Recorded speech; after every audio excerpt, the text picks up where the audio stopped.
What's up, guys and gals, and welcome to Veve Vibes, where I love talking all things Veve NFTs, speculation, and of course the market. So I just wanted to do a quick recap, or kind of like my first response, my first reaction, whatever you want to call it, to the most recent AMA that we had. That was supposed to be more low-key and kind of more about questions and stuff, but it was a 2-hour AMA, which was quite some time. They spent the first hour, of course, talking about the usual stuff, but then they spent actually the last hour fielding a lot of questions, so I do appreciate that. I thought it was going to be like an hour of talking and 15 minutes of fielding questions, and I'm like, oh, come on. But no, they actually did a pretty good job of taking on a bunch of questions, but there was some comments that was made. I did write down a bunch of notes, so this might be a little aimless. It's more just like in a timeline of like how they talked about it in the AMA.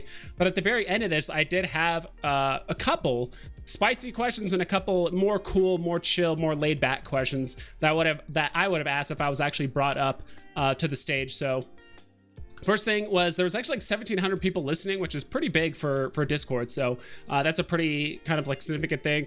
Big ticket items. Alex just mentioned very briefly, oh yeah, Dan and Dave wish they could be here, but they're working on some big ticket items, whatever that means. I'm sure they're always working on some sort of big ticket item for the most part.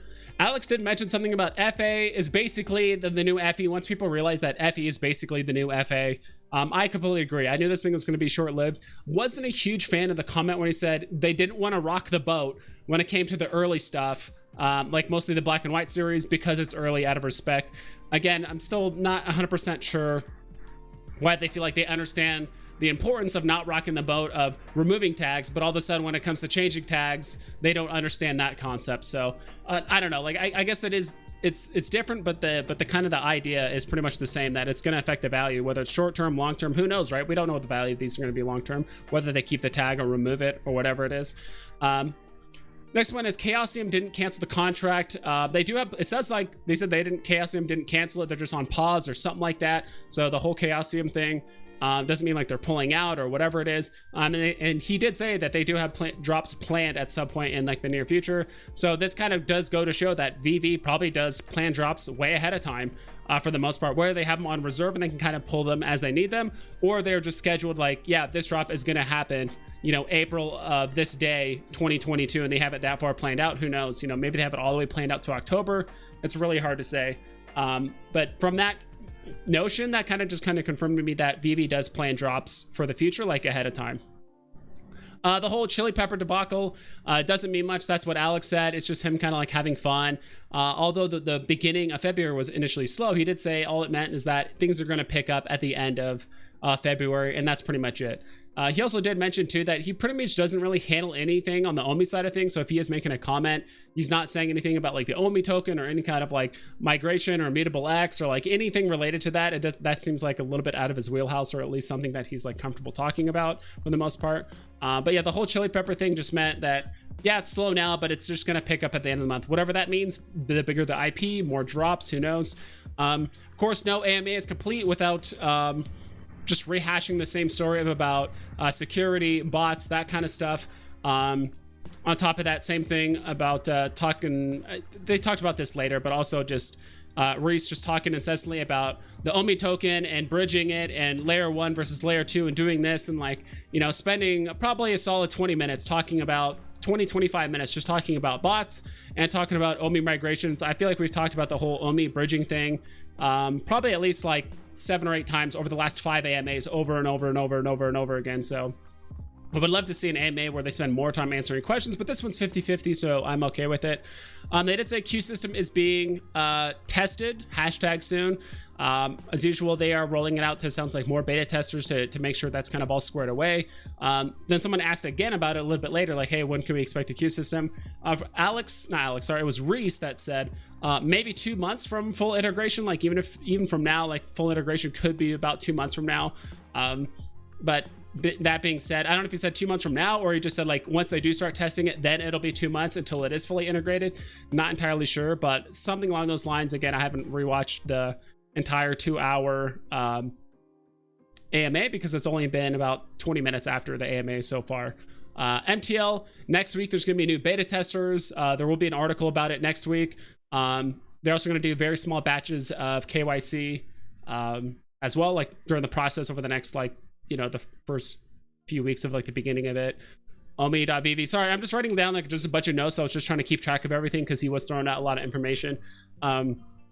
They did say that in order for MTL to work, because they did give us some more specifics now, is that you need a 50 gem minimum. Well, the first thing that needs to happen is that you need 1,000 gems in your account minimum to even trigger the cash out option in general. If you have 999 or if you have 500 gems, you can't even cash out at all whatsoever. You need to have at least 1,000 gems in your account. And the minimum you can cash out at a time is 50 gems. But considering that a lot of banks, depending on the bank, there could be like a $35 direct transfer fee or wire transaction fee, whatever it is. So like you could have a significant amount of your money eaten up if you're only going to be moving 50 gems. So he did suggest that it should be a bit higher. There's also going to be about a 10% transaction fee that's going to happen on Veve's side. So when you do cash out, there will be a 10% fee added to the amount that you're trying to cash out. So some people were complaining, at least in the Discord, that Dan before said that it would be 2 to 3%, maybe 5% at the most, but now it's actually 10%. I'm not entirely sure. I wasn't really there when they kind of talked about those specific numbers or that percentages, so I can't really say. And on top of that, you can only withdraw $50,000 per 7 days, so you can't withdraw an exorbitant amount of money in a couple days and just do it over and over and over again. Need a bit of water. And they said once you do cash out, it could take up to 5 days to process, and then an additional 2 weeks, not on Veve's side, but on kind of most of the time international trading, banking, whatever it is, it could take 2 weeks for it to actually fully get into your account. So like if you are cashing out, I would say like try and have at least like a 2 to 3 week like lead time minimum for it to actually get in your account. So if you have rent due or if you have something due like within a week, you're probably not going to get in time. So do try to plan for that for the most part. Again, I made another note here about ecomi bridging and transferring it and all that kind of stuff. They talked about it 6 or 7 times over the last 4 AMAs. I think no AMA is complete without talking about at least bots and some sort of ecomi bridging thing for half of it at least. So not expecting more golden moments. Someone just straight up asked like, hey, are we expected to get more golden moments? They said initially no, but then Disney approached them and said, hey, we want to do some golden moments for Valentine's Day, or hey, we want to do something for Valentine's Day. What do you think about golden moments? They said yes. So kind of threw some stuff together for the most part, but also that the original golden moments, and it's funny because actually me and Veve and 3, my last stream, talked about it, and that the original golden moments weren't set up as like a series 1, like they're each their own set in their own way, which kind of makes sense because one's like a Pixar thing, one's like a Disney Studios one, and like they're all under different categories.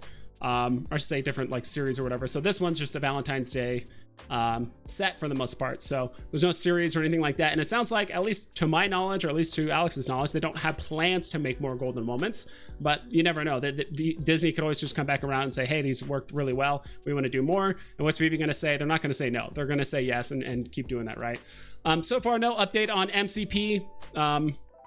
Yeah, that's pretty much it. No update on MCP. You guys know me, I'm not too bullish on the idea until I get the final stuff done. And even then, depending on the reward structure and how that plant works itself out, I'm still probably not going to invest too much into it.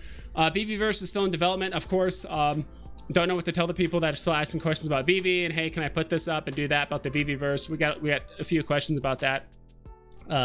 In the AMA, people asking about the Veveverse and can I put my comics on a display case? Like I still don't want to know why people are asking questions like that.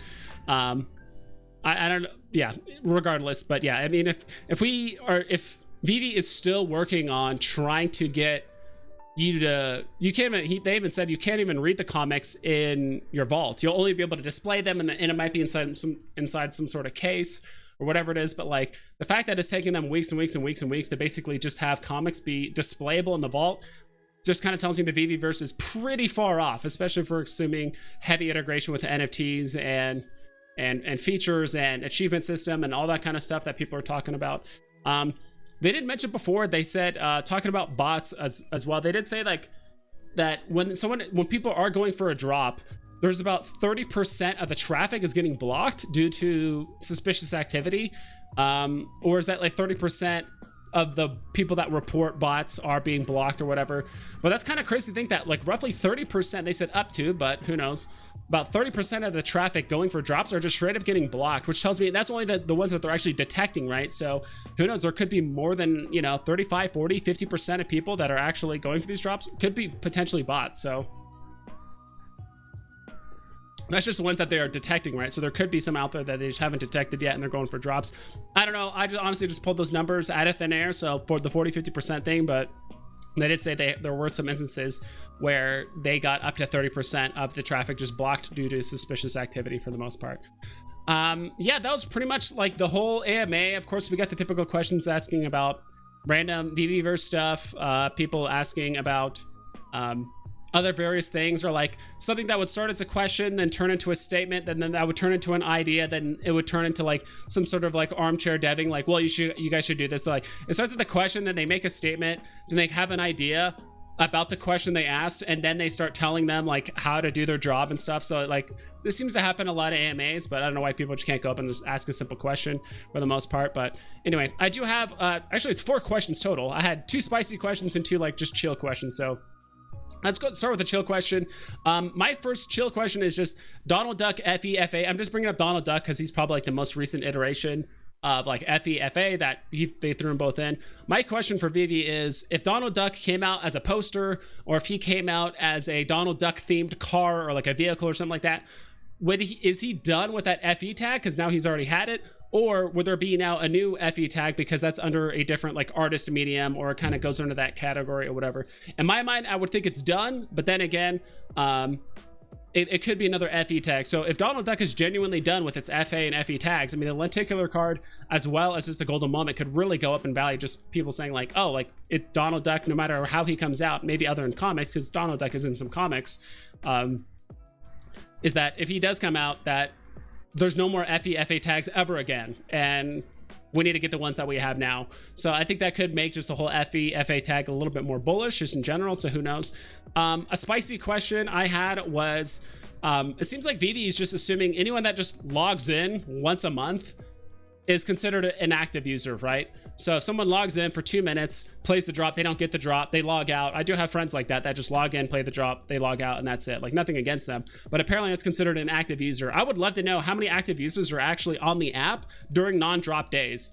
So something like yesterday, there was a non-drop day. How many people are actually on the app, going through it, looking at their vault, looking at the market, going through different things? Like, that's what I want to know. Like, how many active users are actually happening on the app on non-drop days? If they have that kind of information, I would love to hear it and see how many people are actually being active on the app. Outside of drops, maybe a little bit more information on just like how many accounts are getting blocked and all that kind of stuff. I don't really care too much about like the whole botting system, but like that number did kind of surprise me that they're blocking like 30% of the users that are trying to go for drops, which sounds like a lot, and that's just the ones that they're just detecting, right? So there could be even more than that. So who knows? 40-50% I don't think is out of the realm of possibility. Probably a more chill question I would like to ask about the market is the ability to put up buy orders. I think someone kind of asked that, where there's like a review, like a reserve system thing, but not really. I would love to know if Veve ever had the idea of putting up buy orders. I mean, we could put up sell orders, right? So we're selling our NFT for 100 gems, 1,000 gems, whatever it is. But if the floor right now is 1,000 gems, why can't I put up a buy order of 875 gems or 850 or 900 or whatever it is? Of course, there's going to be people trolling, putting it at 1 gem, but it's the same reason. It's the same excuse you can make about people trolling, putting their sell orders at 9 million, 9.9 million gems. Eventually, it's just people are just going to keep overcutting each other the same way people undercut each other on the market, that people are going to want to buy some of these NFTs at a discount, right? So I do think that would actually add some margin. We actually know what the actual bottom is for a lot of these NFTs, instead of then just bottoming out because people are just undercutting and undercutting and undercutting and undercutting. So yeah, I would like to know if they actually had any ideas of like putting up buy orders. I think it's just restrictions with the app, and that when gems are transacted, it needs to move from one wallet to another and not be kind of like left up in the ether until a transaction happens and then that transaction executes. So I'm not entirely sure, but that's like my chill question. And probably my most like fire question I would ask them, that would probably really put them on spot, is did the idea of leaving the FE tag ever occur to them to like just have the community vote on it? Or at the very least, why didn't you guys just leave the tags as they were, leave it as a novelty, reward the people that have bid on Veve early on and that heavily invested into NFTs as they were, and then make the changes in the future? Like, why did those other ideas ever come across, or did you guys just want to make the change and just do it? Why did the black and white series get a pass, but the newer stuff did, kind of out of respect? How often can we see Veve potentially changing metadata and already minted NFTs that should be quote unquote set in stone? I'm not entirely, I know that was like 6 questions in one, but it's like, it's all tied together, right? And I think that's where it's like, would like to know is that, like, is this the first straw that's going to break the camel's back, right? How often are they going to be making these changes?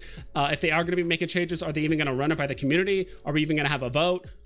Is there going to be any kind of like communication back and forth, or is this just going to happen and we're just going to have to deal with it and deal with the market fallout? And if they do put up an article about it, how accurate is it going to be before they retroactively add more information without telling us they made the mistake? So I know that was a huge rant about the FA thing. That's why I said this is probably the most spiciest question I have for them.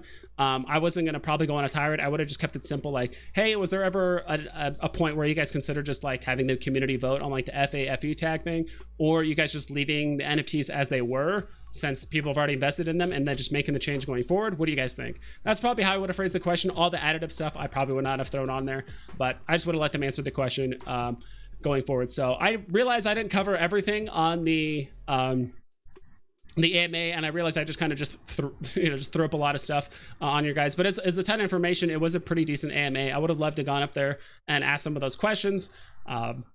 But again, sometimes you can't get them all the time. But maybe I'll make a video next time before next AMA. Hey, these are questions I would like to ask. So maybe if you guys do get called up and you guys think it's a good question, you guys can ask a question that I would like to get answered by Veve for the most part. So thanks again, guys. I think most recently we got some announcements for some 007 drops. I don't really care again. I just hope we get something spicy towards the end of this month coming up. So again, please, when you guys put up your listings, be safe, be out there, double check your listings and all that stuff before you sell it. And yeah, I'll catch you guys next time. Be safe, and I'll catch you on the flip side.